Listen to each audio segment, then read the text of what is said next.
Assalamualaikum warahmatullahi wabarakatuh. Bismillahirrahmanirrahim. Alhamdulillahirabbil wassalatu wassalamu ala asrofil anbiya'i wal mursalin Sayyidina Muhammadin amma ba'du.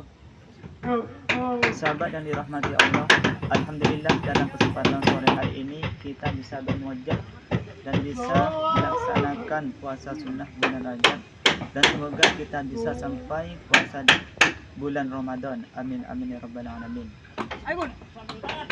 Sholawat serta salam semoga tetap tercurah limpahkan kepada Nabi kita, baginda kita Nabi Muhammad SAW, yang mana beliau telah membawa kita dari alam kegelapan menuju alam terang menderang, yakni adanya iman dan Islam.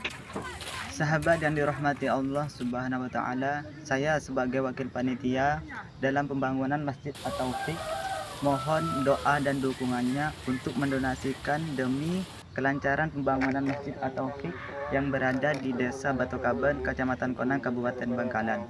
Sekian dari saya, kurang lebihnya mohon maaf. Ihdinas siratal mustaqim. Wassalamualaikum warahmatullahi wabarakatuh.